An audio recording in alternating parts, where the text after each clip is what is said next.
आज हम प्राचीन इतिहास के बारे में जानेंगे। इसमें हम सिंधु घाटी सभ्यता के बारे में जानेंगे। इंडस वैली सिविलाइजेशन 2500 बीसी से 1500 बीसी तक माना जाता है, लेकिन 1750 बीसी तक भी माना जाता है। 1921 में सिंधु घाटी सभ्यता की खोज की गई थी जॉन मार्शल ने, और जॉन मार्शल के अध्यक्ष में इसमें भारतीय थे दयाराम साहनी थे। चलिए शुरू करते हैं सिंधु घाटी सभ्यता के बारे में पढ़ना। सबसे पहले इसमें हड़प्पा सभ्यता खोजा गया था। इसको नामकरण भी जॉन मार्शल ने दिया था। सिंधु घाटी सभ्यता के समय और भी सभ्यताएं थी क्या? हाँ, सिंधु घाटी सभ्यता के समय समकालीन सभ्यताएं थीं। चीन की सभ्यता, मेसोपोटामिया की सभ्यता।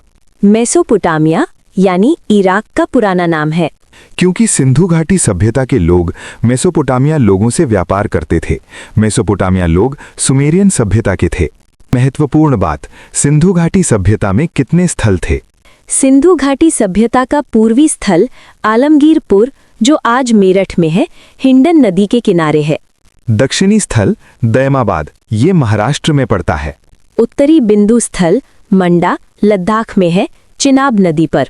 पश्चिमी बिंदु स्थल सूत का गेंडौर, ये पाकिस्तान में पड़ता है। ये दशक नदी के किनारे है। ये सबसे बड़ा बंदरगाह था। सिंधु घाटी सभ्यता का क्षेत्रफल 12,99,000 किलोमीटर तक फैला हुआ क्षेत्रफल है।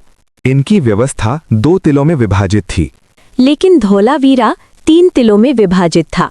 उनकी लिपि भाव चित्रात्मक थी। इनका समाज मात्र सत्तात्मक था। उस समय घर के सारे फैसले घर की औरतें लेती थीं। घरों में ईंटों का प्रयोग होता था। इनका पवित्र पशु था कुबड़ वाला बैल, और इसकी आकृति त्रिभुजाकार थी। इनका व्यवसाय कृषि और व्यापार था। इनके पास व्यापार करने के लिए कपास था। अब हम जानते हैं सिंधु घाटी सभ्यता के महत्वपूर्ण स्थल के बारे में। पहले स्थल हड़प्पा 1921 में खोजा गया। रवि नदी के किनारे है। दयाराम साहनी ने खोजा था।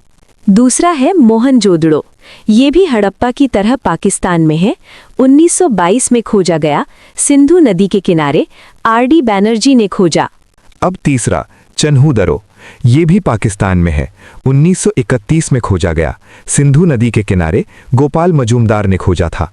हड़प्पा ये शहरी निवासी थे, और यहाँ से मिले हैं जले हुए गेहूं के साक्ष्य और जौ के साक्ष्य। ये मुद्रा बनाने में सेल खड़ी का उपयोग करते थे। पश्चिमी टिला पर रक्षा दीवार थी। शवों को दफनाया जाता था। कछुए की हड्डी के साक्ष्य भी मिले हैं। कपास की खेती के साक्ष्य भी मिले हैं। तांबे की इक्का गाड़ी, बच्चों का खिलौना भी मिला है। अब हम जानेंगे मोहनजोदड़ो के बारे में। मोहनजोदड़ो सिंधी भाषा का शब्द है। इसका हिंदी अर्थ है मुर्दों का टीला या शवों का टीला भी कहा जाता है। हड़प्पा की जुड़वा राजधानी भी कहा जाता है। सिंधु घाटी सभ्यता के प्रमुख नगर मोहनजोदड़ो को सिंध का बाग या नखलिस्तान कहा जाता है। ये वर्तमान पाकिस्तान के सिंध प्रांत के लरकाना जिले में सिंधु नदी के तट पर स्थित है।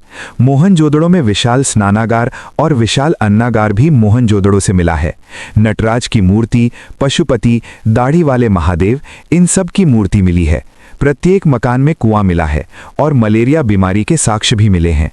अब हम जानेंगे चान्हूदारो के बारे में। स्थान और खोज। ये स्थल वर्तमान पाकिस्तान के सिंध प्रांत में मोहनजोदड़ो से लगभग 130 किलोमीटर दक्षिण में स्थित है। इसकी खोज सबसे पहले 1931 में एन.जी. मजूमदार ने की थी, और बाद में 1935-36 में अर्नेस्ट मैके ने यहाँ विस्तृत उत्खनन किया। बिल्ली और कुत्ते के पद चिन्ह। यहाँ एक ईंट मिली है जिस पर बिल्ली का पीछा करते हुए कुत्ते के पंजों के निशान छपे हुए हैं। मिट्टी की गाड़ियाँ, 4 पहिए वाली खिलौना गाड़ी और बैलगाड़ियों के मॉडल मिले हैं। पक्की नालियाँ, यहाँ से उन्नत जल निकासी प्रणाली और पक्की ईंटों के घरों के अवशेष मिले हैं। धातु के औजार, तांबे और कांसे से बने चाकू, आरी, मछली पकड़ने के कांटे और कुल्हाड़ियाँ प्रचुर मात्रा में मिली हैं। मनके बनाने का कारखाना, यहाँ कीमती पत्थरों से मनके बनाने की भट्टी और ड्रिल करने वाले औजार मिले हैं। चलिए दोस्तों, आज हमने सिंधु घाटी सभ्यता के बारे में जाना। अगर आपको वीडियो पसंद आता है तो लाइक और शेयर सब्सक्राइब करें।